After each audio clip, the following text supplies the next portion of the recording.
তো বহুদলীয় গণতন্ত্রের দিকে জাতি এগিয়ে গেল। জামাত ইসলামীর এক ফর্মুলার মাধ্যমে, কেয়ারটেকার সরকারের মাধ্যমে দেশের মানুষ গণতন্ত্রের সুবাস পেল। আমরা ভোটাধিকার পেলাম। ভোট দিলাম 91 সালে, ভোট দিলাম 96 সালে, ভোট দিতে পারলাম 2001 সালে। কিন্তু এরপর কি হলো? 14, 18 আর 24-এর এক নির্বাচন হলো। সে নির্বাচন জনগণ ভোট দিতে পারে নাই।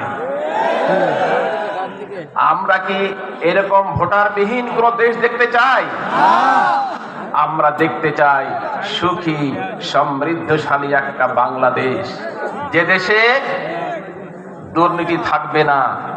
আমরা দেখতে পেয়েছি একটা দলের দরবেশ নামে খ্যাত একজন নেতা ৭৫,০০০ কোটি টাকা দুর্নীতি করেছে।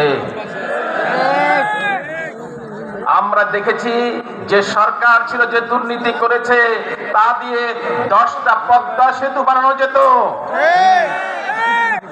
18 কোটি মানুষের এ দেশে শিল্প কারখানা প্রতিষ্ঠা করা যেত।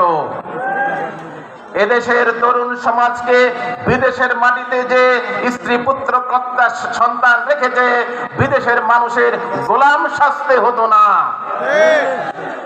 সুতরাং ভোট নাই, বিচার নাই, আছে চাঁদাবাজি, আছে দুর্নীতি, আছে আয়নাঘর, আছে আমাদের উপর এক চরম নিষ্ঠুর নির্যাতন।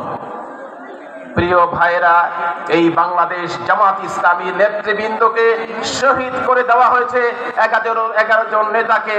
আমরা বিশ্বাস করি আগামী দিনে বাংলাদেশ জামাত ইসলামী নেতৃত্বে এদেশের মানুষ সুন্দর সুখী বাংলাদেশ গড়তে চায়। আপনারা কি রাজি আছেন?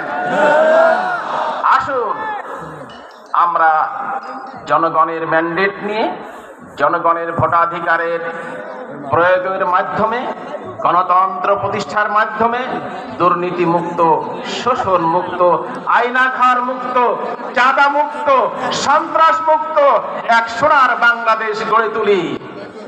এই সোনার বাংলাদেশ গড়ে তোলার জন্য বাংলাদেশ জামাত ইসলামীর সংগ্রামী আমির আজকে দেশে দেশে ছুটে বেড়াচ্ছেন, দুনিয়াতে ছুটে বেড়াচ্ছেন।